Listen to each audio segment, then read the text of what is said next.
मी जर तुमच्यापैकी मॅक्सिमम विद्यार्थ्यांना प्रश्न विचारला की बाबा वैयक्तिक उत्पन्न म्हणजे काय, तुमच्यापैकी मॅक्सिमम जणांचा आन्सर असेल की सर एका विशिष्ट व्यक्तीचं उत्पन्न. आता थोडस तुम्हाला विचार करायचा आहे. तुमच्या वडिलांच्या उत्पन्नाविषयी जेव्हा तुम्ही विचार करत असता तर तुमच्या वडिलांना जे उत्पन्न प्राप्त होत असते ते त्यांच्या व्यवसायातून होत असते. बँकेमध्ये ठेवलेल्या जे फिक्स डिपॉझिट असतात त्याद्वारे त्यांना काही इंटरेस्ट येत असते. आणि जर तुमचे काही एखादं घर तुम्ही किरायाने दिलेलं असाल किंवा दुकान किरायाने देत असाल तर रेंटद्वारे सुद्धा तुमच्या घरी पैसे येत असतात. किंवा तुमचे वडील जर कर्मचारी असतील तर त्या पगारद्वारे सुद्धा पैसे येतात. आता जेवढेही तुमच्या वडिलांना येणारे पैसे आहेत त्यातून तुमचा जर खर्च वजा केला तर मग हे तुमच्या वडिलांचं वैयक्तिक उत्पन्न झालं. बरोबर आहे.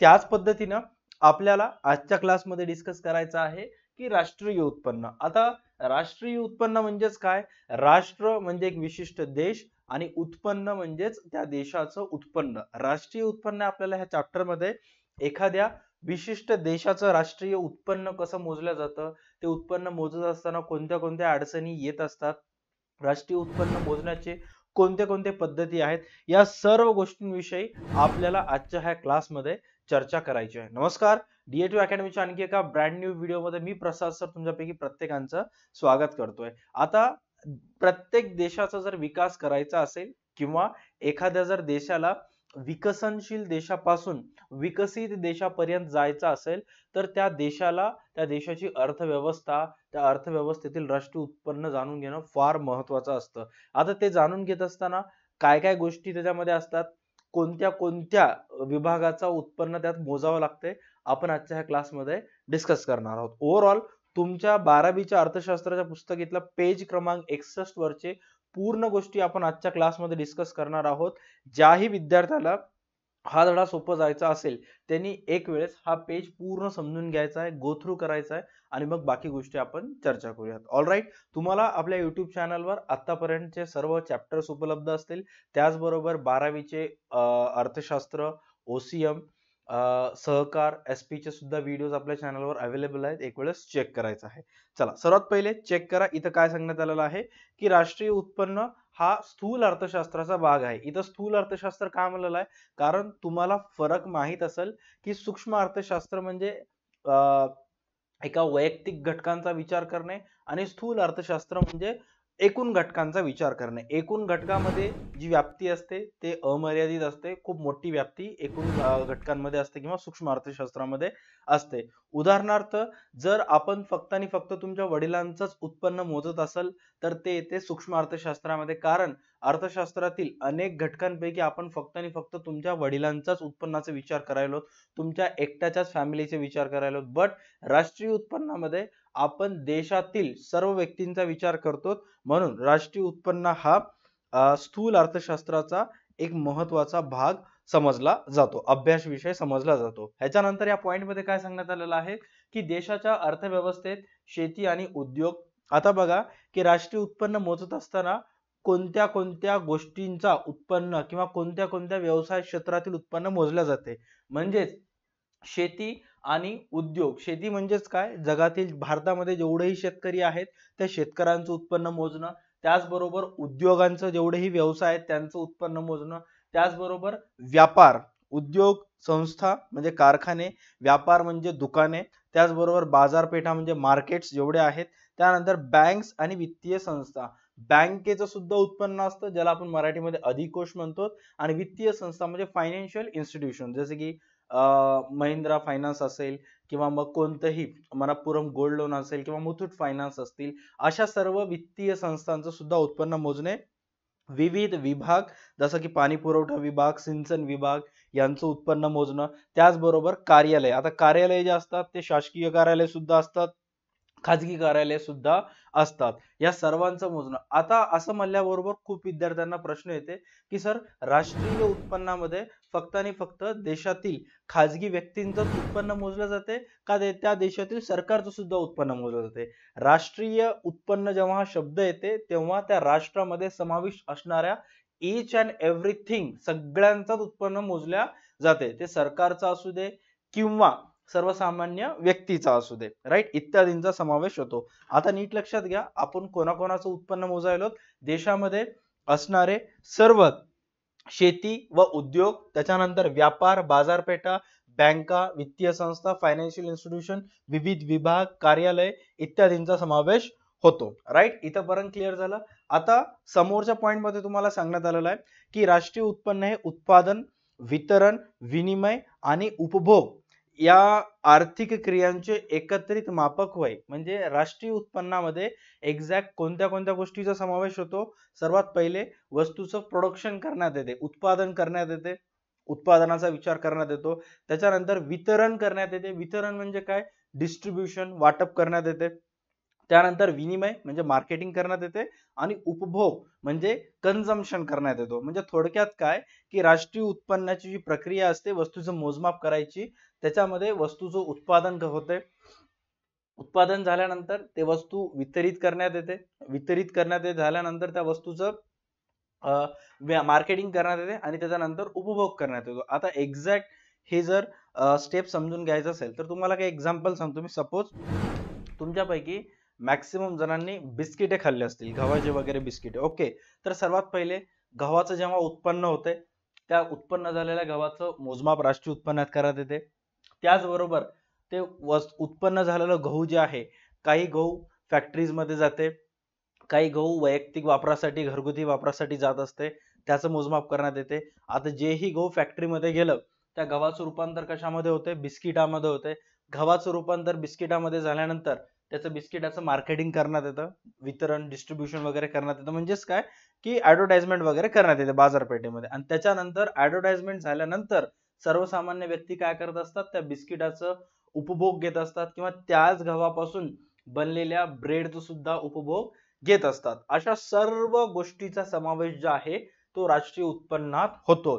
हे 4 शब्द अतिशय महत्वाचे आहेत, हे लक्षात ठेवायचं आहे. त्याच्यानंतर आर्थिक क्रियांचे एकत्रित मापक असते. एकत्रित मापक म्हणजे काय की आता ही जी पूर्णपणे प्रोसेस झालेली आहे, सर्वात पहिले गव्हाचं उत्पादन झालं, मग वितरण झालं, मग विनिमय झालं, उपभोग झालं. तर या चारही प्रक्रियेत जर तुम्ही गहू प्रत्येक वेळेस मोजलात तर मग तुम्हाला दुहेरी मोजमाप होईल. त्याच्यामुळं एकत्रित मापक मग एकच वेळेस मोजले जाते.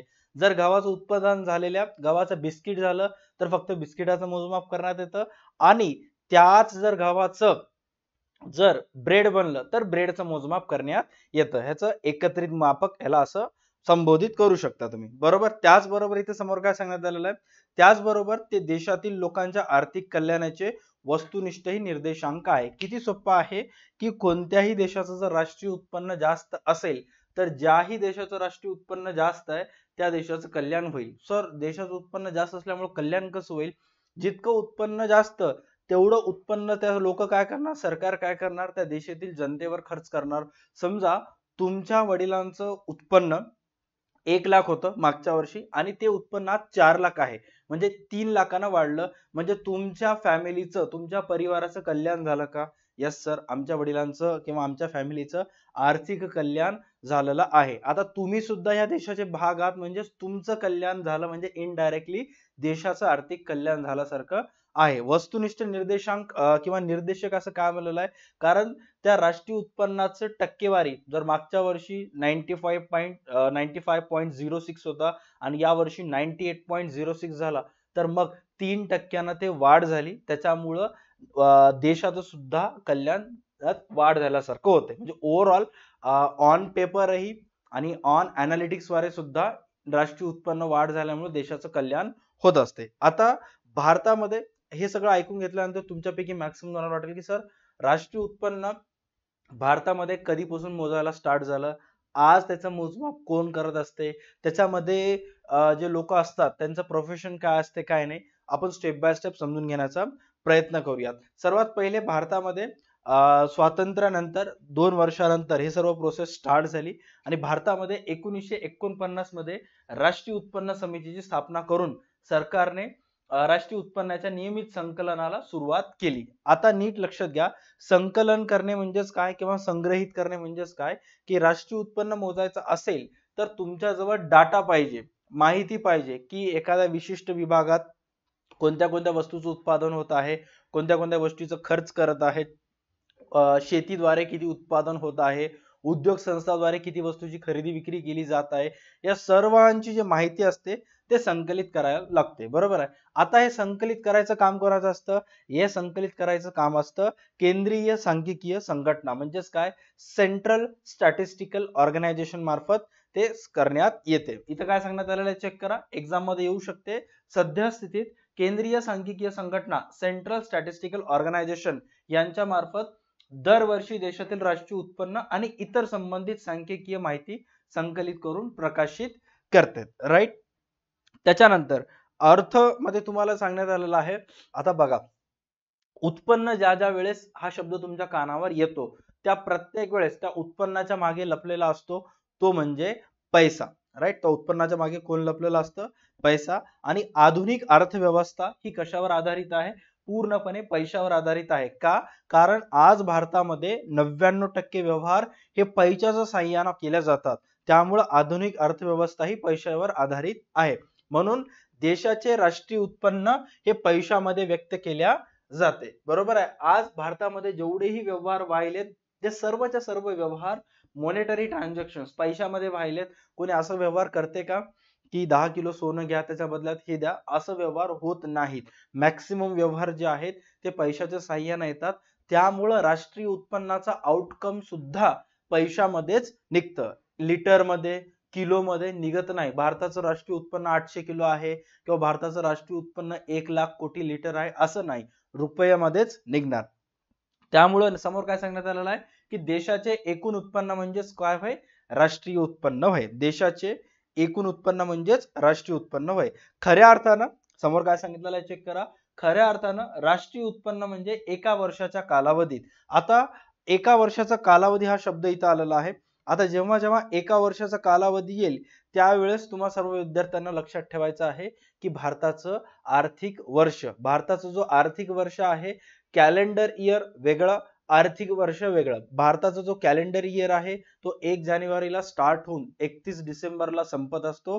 बट फायनान्शियल इयर जो आहे, आर्थिक वर्ष जो आहे तो आपला चालू होत असतो दरवर्षी भारतात 1 एप्रिलला, आणि 1 एप्रिल ते तो असतो जवळपास 31 मार्च पर्यंत. 1 एप्रिल ते 31 मार्च हा आपला भारताचा आर्थिक वर्षाचा कालावधी असतो. तर इथं काय सांगण्यात आलेलं आहे चेक करा की खऱ्या अर्थाने राष्ट्रीय उत्पन्न म्हणजे एका वर्षाच्या कालावधीत देशात उत्पादित होणाऱ्या सर्व वस्तू व सेवांचा प्रवाह आहे. प्रवाह हा शब्द इथं काय म्हणलेला आहे? प्रवाह शब्द तुम्ही कधी ऐकला असाल की नदीचा प्रवाह कोणत्या दिशेने आहे. प्रवाह म्हणजे अशी वस्तू जी एका ठिकाणी स्थिर राहत नाही, जी कंटिन्युअस फ्लक्च्युएट होत असते, पुढे मागे जात असते किंवा कमी जास्त होऊ शकते. तसं आपल्या भारतामध्ये आता तुम्ही आम्ही मी जे बोलायलो, बरोबर आहे, ऍट दिस मोमेंट, तर तुम्ही मे बी हा व्हिडिओ सकाळी 12 वाजता बघत असाल, कोणी दुपारी 4 वाजता बघत असेल, कोणी रात्री 8 वाजता, कोणी 11 वाजता, कधीही बघत असते. तर तुम्ही केव्हाही बघा आणि कोणत्याही दिवशी बघा, त्या मोमेंटला भारतामध्ये कुठं ना कुठं एखाद्या वस्तूची खरेदी व्हायली आणि एखाद्या वस्तूची विक्री व्हायली. खरेदी विक्री होत असताना कशाचा देवाणघेवाण झाला? पैशाचा देवाणघेवाण झाला. पैशाचा देवाणघेवाण झाला म्हणजे तो व्यवहाराची नोंद राष्ट्रीय उत्पन्नात होईल. त्यामुळे राष्ट्रीय उत्पन्नाचा जो आकडा असतो तो स्थिर नसतो, तो प्रवाही असतो, तो सतत काय होत असतो? बदलत असतो. आता राष्ट्रीय उत्पन्नाची जी व्याख्या आहे ते अनेक अर्थ जस्ट 1 सेकंड.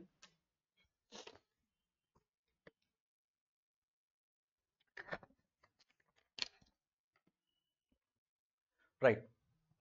राष्ट्रीय उत्पन्नाची जी व्याख्या आहे ते अनेक अर्थशास्त्र तज्ञांनी केलेली आहे. आणि असं कधीच होत नाही, महाराष्ट्रामध्ये जर कोणतीही घटना घडली राजकीय, तर त्याच्यामध्ये जसं शरद पवारचा कुठं ना कुठं हात पाय असतो असं अनेक कार्यकर्त्यांचं म्हणणं आहे. त्याचबरोबर अर्थशास्त्रामध्ये कुठलीही गोष्ट घडू दे त्याच्यामध्ये डॉक्टर अल्फ्रेड मार्शलचं काही ना काही त्याच्यामध्ये टच असतो. म्हणजे त्या पर्टिक्युलर टॉपिक बद्दल डॉक्टर अल्फ्रेड मार्शलचं काही ना काही म्हणणं असतं. तसं या पर्टिक्युलर टॉपिक बद्दल सुद्धा डॉक्टर अल्फ्रेड मार्शलचं म्हणणं आहे, ते आपण चेक करूया. बट राष्ट्रीय उत्पन्नाची व्याख्या बघत असताना राष्ट्रीय उत्पन्न समिती जी भारतामध्ये 1949 द्वारे स्थापन करण्यात आली होती, त्याच्यामध्ये हे जे टॉपिक आहेत ते तुम्ही 11वीला सुद्धा डिस्कस केला असालच. ओके, त्याच्यामध्ये काय काय सांगितलं होतं चेक करा. पहिली राष्ट्रीय उत्पन्न समितीची स्थापना ऑगस्ट 1949 मध्ये झाली होती. त्याच्यामध्ये प्राध्यापक PC महालनोबिस यांच्या अध्यक्षतेखाली भारत सरकारद्वारे ऑगस्ट 1949 मध्ये नियुक्त केलेल्या राष्ट्रीय उत्पन्न समितीत प्राचार्य DR गाडगीळ आणि डॉक्टर VKRV राव हे सदस्य होते. म्हणजे PC महालनोबिस आणि गाडगीळ आणि डॉक्टर VKRV राव ओके यांच्या अध्यक्षतेखाली आणि सभासदत्वाखाली पहिली राष्ट्रीय उत्पन्न समितीची स्थापना करण्यात आली होती. आणि त्यांनी जी व्याख्या आहे ते पुढील प्रमाणे व्याख्या केलेली आहे. ही व्याख्या एक्झाम मध्ये लिहिलं तरी सुद्धा तुम्हाला मार्क्स पडतात. आता कशा पद्धतीने मार्क्स पडतात ते तर बघूयात, पण अगोदर व्याख्या चेक करूयात. व्याख्येमध्ये तुम्हाला सर्वप्रथम काय काय सांगितलेलं आहे चेक करा की या समितीची व्याख्या पुढील प्रमाणे होती. राष्ट्रीय उत्पन्न म्हणजे एखाद्या विशिष्ट कालखंडात, मी आणखी एक वेळेस सांगायला, विशिष्ट कालखंड म्हणजे किती, 1 एप्रिल ते 31 मार्च या विशिष्ट कालखंडात निर्माण करण्यात आलेल्या वस्तू आणि सेवांचे दुहेरी मोजदाद होऊ न देता, ऑलरेडी सांगितलेलं आहे वस्तू व सेवा दुहेरी मोजायचं नाही. जर समजा गव्हाचं उत्पादन झालं आणि त्या गव्हापासून बिस्किट बनत असतील तर तुम्हाला त्या जेवढा गहू बिस्किट बनवण्यासाठी लागलेला आहे तेवढ्या गव्हाचं मोजमाप न करता फक्त आणि फक्त बिस्किटाचं मोजमाप करायचं आहे. जर तुम्ही गव्हाचं पण मोजमाप कराल आणि बिस्किटाचं पण मोजमाप कराल तर मग राष्ट्रीय उत्पन्न तुलनेनं जास्त दाखवू शकते, त्यामुळं मोजमाप करायचं नाही. ऑलराईट. त्याचबरोबर दुहेरी मोजदाद होऊ न देता केलेले मापन होय. एक्झाम मध्ये जेवढे आता आपला क्लास जो आहे तो मागच्या 7 ते 8 वर्षापासून आहे आणि हा प्रश्न खूप वेळेस आलेला आहे आणि एव्हरी सिंगल इयर मी मुलांना सांगत असतो की राष्ट्रीय उत्पन्नाची व्याख्या आली तर राष्ट्रीय उत्पन्न समितीची व्याख्या लिहा, सोपी आहे, मार्क पडतात. व्याख्या काय, राष्ट्रीय उत्पन्न म्हणजे एका विशिष्ट कालखंडात निर्माण करण्यात आलेल्या वस्तू व सेवांची दुहेरी मोजदाद न होऊ देता केलेले मापन होय. आता सर्वात इम्पॉर्टंट पॉइंट ते म्हणजे तुमच्या पुस्तकात पिगू आणि आयर्विन फिशर या दोघांची व्याख्या दिलेली आहे जे आपल्याला डिस्कस करायचं आहे.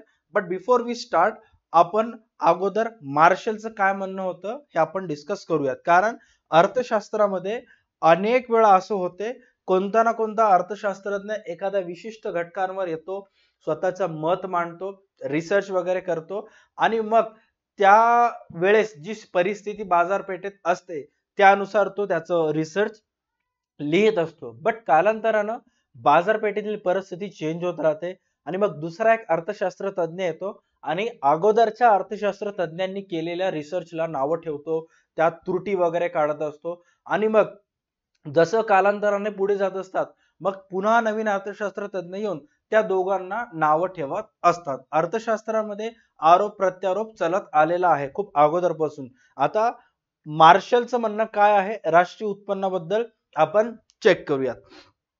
एखाद्या राष्ट्रात प्रत्येक वर्षी श्रमिक व भांडवल हे नैसर्गिक साधन सामग्रीच्या साह्याने, एखाद्या राष्ट्रात म्हणजे काय, आपल्या भारतामध्ये ओके, श्रमिक म्हणजे काम करणारे व्यक्ती, कामगार, भांडवल म्हणजे काम करत असताना लागणारा जो पैसा आहे त्या पैशाच्या साह्यानं, हे नैसर्गिक साधन सामग्रीच्या साह्यानं अनेक वेळेस लोकांचं उत्पन्न समुद्रावर निर्भर आहे, मासेमारी, शेतावर निर्भर आहे, जमीन किंवा कोळशाच्या खाणी वगैरे किंवा शेतामधून आपण जे धान्य पेरतो त्यातूनच अनेक वस्तूचे उत्पादन आपण करत असतो. हे नैसर्गिक साधन सामग्रीच्या साह्याने ज्या मूर्त आणि अमूर्त अशा वस्तू व सेवांचे निव्वळ उत्पादन करतात त्याला राष्ट्रीय उत्पन्न म्हणतात. आता राष्ट्रीय उत्पन्नामध्ये फक्त उत्पादन होणाऱ्या वस्तूचं नाही तर सेवांचा सुद्धा समावेश होतो. सर हे मूर्त आणि अमूर्त सेवा म्हणजे काय, सपोज तुम्ही एखाद्या कंपनीचा मोबाईल रिचार्ज केलात तर त्याच्या बदल्यात ते तुम्हाला 84 दिवस बोलणं किंवा इंटरनेटसाठी फॅसिलिटी देतात, हे सेवा देतात.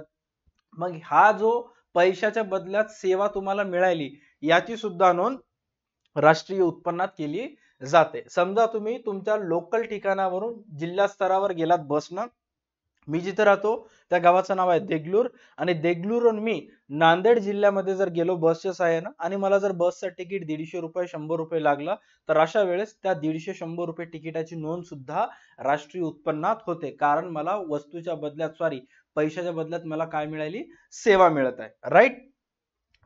ह्या सर्व सेवांचे निव्वळ उत्पादन करतात त्याला राष्ट्रीय उत्पन्न असे म्हणतात. म्हणजे वर्षभरामध्ये भारतामध्ये जेवढ्याही वस्तूचं व सेवांचं उत्पादन झालं, जेवढ्याही वस्तूंचं व सेवांचं उत्पादन झालं, याची मोजमाप जेव्हा आपण करतो, ते मोजमाप केल्यानंतर जे आकडा आपल्याला मिळते त्या आकड्याला राष्ट्रीय उत्पन्न म्हणतात. बट याच्यामध्ये काही ना काही अडचण आली. आता अडचण म्हणजेच काय, की पिगूच्या मते, जो पिगू नावाचा अर्थशास्त्र तज्ञ होता, ज्याची फोटो तुमच्या पुस्तकामध्ये सुद्धा दिलेली आहे, राईट, प्राध्यापक AC पिगू. आता ह्या पिगूचं म्हणणं काय होतं चेक करा, की मार्शलनी सांगितलेली व्याख्या अतिशय योग्य आहे, बट त्याच्यामध्ये एक अडचण आहे. काय अडचण आहे, की मार्शलनं सांगितलेलं आहे की निव्वळ उत्पादन करतात त्याचा समावेश राष्ट्रीय उत्पन्नात होतो, बट उत्पादनाची क्रिया होत असताना, अनेक ठिकाणी उत्पादन होत असताना ज्या यंत्राच्या साहाय्याने उत्पादन करण्यात येतो त्या यंत्राची झीज होते. सपोज तुम्ही शेतामध्ये नांगरणी वगैरे करत आहात, खुरपणी करत आहात, पेरणी करत आहात, अशा वेळेस ट्रॅक्टरचं टायरची झीज होते, पेट्रोल डिझेल वगैरे लागत असतो. त्याचबरोबर बस मधून जर तुम्ही गेलात तर अनेक वेळेस तुम्हाला सुद्धा मेंटेनन्स वगैरे करावा लागत असतो, बसचं टायर वगैरे झिजतं. मग अशा वेळेस आपल्या स्थिर संपत्तीवरचा जो घसारा असतो तो खर्च, ते कोण बघायचं? मग पिगूचं म्हणणं होतं की अडचण काय, की यंत्राच्या सहाय्याने जे उत्पादन व्हायले ते तुम्ही नोंद करायला, बट उत्पादन होत असताना जी झीज व्हायली संपत्तीची ते त्या निव्वळ उत्पादनातून वजा करायला पाहिजे. मग तुमचं काय येईल? राष्ट्रीय उत्पन्न. आता झालंय काय, की सपोज एखादा झेरॉक्सच्या दुकानदारानं, समजून घ्या सोप्या भाषेत मी सांगतो, वर्षभर झेरॉक्स केलं, राईट, आणि वर्षभर झेरॉक्स वगैरे करून तो जवळपास 2 लाख रुपये कमाई केला, जस्ट रँडमली आकडा. आणि ते 2 लाख रुपयाचे झेरॉक्स करत असताना त्यानं हे विचारच केला नाही की आपल्याला वर्षभर त्या मशीन मध्ये शाई टाकावं लागली, पेपरवर खर्च करावं लागलं, आणि तेव्हा ज्याला रिअलाइज झालं त्या मशीनीची झीज सुद्धा झाली, आणि हा सगळा जो खर्च होता तो खर्च 50,000चा होता. आता मार्शलचं म्हणणं काय, की त्या दुकानदारानं 2 लाख कमवले तर डायरेक्ट 2 लाखची राष्ट्रीय उत्पन्न झाला. बट पिगूचं म्हणणं आहे, बाबा 2 लाख तुला मिळाले, बट त्यातले 50,000 तुला कशासाठी गेले? त्या यंत्राची झीज वगैरे ह्याच्यासाठी गेले. मग त्या 2 लाख मधून 50,000 वजा करा, तुमचं राष्ट्रीय उत्पन्न किती असेल? फक्त 1,50,000 रुपये, राईट. हे होतं मार्शलचं म्हणणं. आता त्याच्यावर पिगूचं म्हणणं काय होतं चेक करा. सेसिल पिगू, अर्थात सेसिल पिगू, देशात निर्माण होणाऱ्या सर्वच वस्तू व सेवा म्हणजे राष्ट्रीय उत्पन्न नव्हे, तर त्यापैकी ज्यांची खरेदी विक्री पैशाच्या साह्याने होते व सर्व वस्तू व सेवा म्हणजेच राष्ट्रीय उत्पन्न होय. ओके, म्हणजे आपल्या भारतामध्ये आता मार्शलचं म्हणणं काय होतं, जेवढंही उत्पादन व्हायले ते सर्व राष्ट्रीय उत्पन्न. पिगूचं म्हणणं काय चेक करा, की देशात निर्माण होणाऱ्या सर्व वस्तू व सेवा म्हणजे राष्ट्रीय उत्पन्न नव्हे, तर त्यापैकी ज्यांची खरेदी विक्री पैशाच्या साह्याने होते अशा सर्व वस्तू म्हणजे राष्ट्रीय उत्पन्न होय. देशामध्ये मोठ्या प्रमाणावर उत्पादन व्हायले, बट ते झालेलं उत्पादन बाजारपेठेमध्ये विकायलाच येत नाहीये. त्यापैकी काहीच उत्पादन जर बाजारपेठेमध्ये विकायला येत असेल तर मग तुम्ही त्या देशात उत्पादन झालेल्या सर्व वस्तूंचा समावेश राष्ट्रीय उत्पन्नात करू शकत नाही, असं कोणाचं म्हणणं होतं? पिगूचं म्हणणं होतं. पिगूच्या म्हणण्यामध्ये एक पॉइंट होतं, की जेवढेही उत्पादन व्हायलंय त्यापैकी ज्याची खरेदी विक्री ऑलरेडी झालेली आहे त्याचीच नोंद बाजारपेठेमध्ये होईल. आता जगामध्ये जर तुम्ही लोकांकडे जर एक बोट दाखवत असाल तर 4 बोट तुमच्याकडे असतात. म्हणजे पिगूनं अगोदर मार्शलला नाव ठेवलं, तसं पिगूच्या व्याख्येमध्ये सुद्धा एक त्रुटी आढळून आली. का? सपोज एखाद्या शेतकऱ्यानं 500 किलो गहू कमवले, ओके, 500 किलो गव्हाचं उत्पादन त्याच्या शेतामध्ये झालेलं आहे, तर पिगूच्या व्याख्येनुसार त्या शेतकऱ्यानं 400 किलोची बाजारपेठेमध्ये विक्री केली, कारण आता उत्पादन झाल्यानंतर पैसा तर पाहिजे ना. मग त्या शेतकऱ्यानं 400 किलोची बाजारात विक्री केली, आडत्याला जाऊन विकले, 100 किलो स्वतःला पोटाच्या खायसाठी ठेवला. तर पिगूच्या व्याख्येनुसार फक्त 400 चीच नोंद राष्ट्रीय उत्पन्नात होते, तर 100 ची नोंद राष्ट्रीय उत्पन्नात होत नाही. का? कारण त्या शेतकऱ्यानं स्वउपभोगासाठी घेतलेलं आहे. हे अतिशय चुकीचं आहे. अशा पद्धतीने राष्ट्रीय उत्पन्न मोजमाप कराल तर मग देशाची जीडीपी आहे ते घसरेल. ऍक्च्युअल जेवढं राष्ट्रीय उत्पन्न आहे त्याच्यापेक्षा कितीतरी कमी पटानं ते दाखवेल. तुम्हाला स्वतः उपभोगासाठी शेतकऱ्याने जेवढंही माल घेतलेला आहे त्याची सुद्धा नोंद करावी लागेल. ऑलराईट. त्याच्यानंतर आयर्विन फिशर, आता नेक्स्ट व्यक्ती होता त्याच्यामध्ये आयर्विन फिशर. जसं मार्शलचं म्हणणं होतं त्याच्यामध्ये पण त्रुटी आढळून आल्या, पिगूचं म्हणणं होतं त्याच्यामध्ये पण त्रुटी आढळून आल्या. बट आज तागायत आयर्विन फिशरची जी व्याख्या आहे त्या व्याख्येतनं किंवा आयर्विन फिशरचं जे म्हणणं होतं त्याच्या साहाय्यानं सुद्धा आपल्या भारतात राष्ट्रीय उत्पन्न मोजल्या जाते आणि त्याच्यामध्ये काही त्रुटी वगैरे आढळून येत नाहीत. त्याचं म्हणणं काय चेक करा. देशात विशिष्ट काळात किती वस्तू आणि सेवा निर्माण होतात. विशिष्ट काळ म्हणजे समजून घ्या 1 एप्रिल ते 31 मार्च. विशिष्ट काळात वस्तू आणि सेवा निर्माण होतात त्यापेक्षा किती वस्तूंचा व सेवांचा उपभोग घेतला आहे याचा विचार केला पाहिजे. म्हणजे जेवढे वस्तू व सेवांचं उत्पादन झालंय त्यापैकी किती वस्तूचं ऍक्च्युअल मध्ये कन्झम्पशन केला, आपण उपभोग घेतला, राईट, त्याची नोंद राष्ट्रीय उत्पन्नात करावी. सपोज पिगूचं म्हणणं होतं की फिशरचं आपल्या देशामध्ये समजा 500 किलोचं उत्पादन झालेलं आहे. ओके, त्यापैकी 350 किलो वापर केला तर 350च उपभोग जे केला त्याची नोंद राष्ट्रीय उत्पन्नात व्हायला पाहिजे, बाकी 150ची नाही. का 150ची नाही? मग ते कधी होईल? आज न उद्या ते करणार आहे. मग ज्याही वेळेस तो उपभोग घेतला जाईल त्यावेळेस त्याची नोंद राष्ट्रीय उत्पन्नात होईल. म्हणजे कधी ना कधी ते उत्पन्नात मोजल्या जाणार आहे आज न उद्या. त्यामुळं खूप वेळेस पिगूच्याच आयर्विन फिशरच्याच म्हणण्यानुसार आपण राष्ट्रीय उत्पन्नाचे मोजमाप करतो, राईट. आता तुमच्या पुस्तकांमध्ये काही अशा पद्धतीने माहिती सांगण्यात आलेली आहे जी की तुलनेने समजण्यास आपल्याला थोडीशी अवघड जात असते. आणि हे बॅक साइडला जे पाहतात हे बिग बुल बॅचचे नोट्स आहेत. जेवढेही विद्यार्थी 12वी कॉमर्स मधून बिग बुल बॅच जॉईन केलेले आहेत त्यांना हे सर्व नोट्स मिळतात. आता एक्झॅक्टली बिग बुल बॅच म्हणजेच काय? जेवढेही विद्यार्थी 2025 बोर्ड, 26 बोर्ड, 27 बोर्ड महाराष्ट्रामधून एक्झाम देणार आहेत त्या सर्व विद्यार्थ्यांसाठी DA2 अकॅडमीच्या ऍप्लिकेशनवर लाईव्ह क्लासेस होत असतात रोज संध्याकाळी 7 ते 11 मध्ये. त्यामध्ये अर्थशास्त्र, OCM, सहकार, SP हे सर्व विषय लाईव्ह तुम्हाला शिकवले जातात आणि रेग्युलर ते सर्व क्लासेस होतात आणि ते क्लासेस होत असताना अशा प्रकारचे नोट्स देण्यात येत असतात, राईट. क्लासेस जॉईन करण्यासाठी प्ले स्टोअरला जाऊन DA2 अकॅडमीचा ऍप डाउनलोड करायचा आहे. त्याचबरोबर तुम्हाला तिथे जाऊन चॅट सेक्शनवर मेसेज करायचा किंवा डिस्क्रिप्शन मध्ये क्लासचा नंबर दिलेला आहे. फीस अतिशय कमी असते, 1500 ते 2000च्या दरम्यान फीस असते. तेवढ्यामध्ये सर्व विषय असतात. वर्षभराची फीस असते 1500 ते 2000, एका महिन्याची नसते. त्याच फीस मध्ये तुम्हाला क्लासेस मार्फत स्टडी मटेरियल सुद्धा येतात. अधिक माहितीसाठी क्लासचा जो नंबर आहे त्याच्यावर कॉल करा, तुम्हाला सर्व डिटेल्स मिळतील, राईट. आता पुस्तकामध्ये जेवढं फ्रंट पेजवर दिलेलं आहे पूर्णच्या पूर्ण गोष्टी आपण डिस्कस केल्यात. आता मी तुम्हाला काही फटाफट प्रश्न विचारतो, त्याचा आन्सर तुम्हाला या व्हिडिओच्या कमेंट सेक्शन मध्ये द्यायचा आहे, किंवा लाईव्ह पाहत असाल किंवा रेकॉर्डेड पाहत असाल तर लाईव्ह चॅट सेक्शन मध्ये द्यायचा आहे. ओके, सर्वात पहिला, सध्या भारतामध्ये नंबर 1 टाकून आन्सर द्यायचा आहे. सध्या भारतामध्ये राष्ट्रीय उत्पन्न मोजमाप करण्याचे काम किंवा राष्ट्रीय उत्पन्न मोजमाप करत असताना जो डाटा लागतो ते संकलनाचं काम कोणत्या संस्थेमार्फत करण्यात येत आहे? दुसरा प्रश्न, भारतामध्ये सर्वप्रथम राष्ट्रीय उत्पन्न समितीची स्थापना कधी करण्यात आली होती? तिसरा प्रश्न, भारतामध्ये जी राष्ट्रीय उत्पन्न समितीची स्थापना करण्यात आली होती त्यावेळेस कोणत्या व्यक्तीला अध्यक्ष म्हणून त्याची नेमणूक करण्यात आली होती? तिसरा प्रश्न, चौथा प्रश्न, राष्ट्रीय उत्पन्न मोजमाप करत असताना कोणत्या राष्ट्रीय उत्पन्न मोजमाप करत असताना कोणत्या संघटनेचे उत्पन्न किंवा कोणत्या संस्थांचे उत्पन्न मोजल्या जाते? ह्या सर्व प्रश्नांचे आन्सर तुम्हाला व्हिडिओच्या कमेंट सेक्शन मध्ये द्यायचे आहेत. आजच्या व्हिडिओसाठी एवढंच. व्हिडिओला लाईक करा, चॅनलला सबस्क्राईब करा. सर्वात इम्पॉर्टंट हा टॉपिक बिग बुल युट्यूबवर फक्त आणि फक्त आपण एक 15 ते 20 ते 25 मिनिटाचा एक व्हिडिओ मध्ये आपण कव्हर केलं. बट बिग बुल बॅच मध्ये 1.5 ते 2 तासाचे 2 लेक्चर्स आहेत, त्याच्यामध्ये पूर्ण डीप मध्ये जाऊन सर्व गोष्टी सांगण्यात आलेले आहेत. Okay, done. तर आजच्या व्हिडिओसाठी एवढंच. भेटूयात नेक्स्ट क्लासमध्ये. तोपर्यंत पाहता तुमचा आवडता युट्यूब चॅनल DA2 अकॅडमी.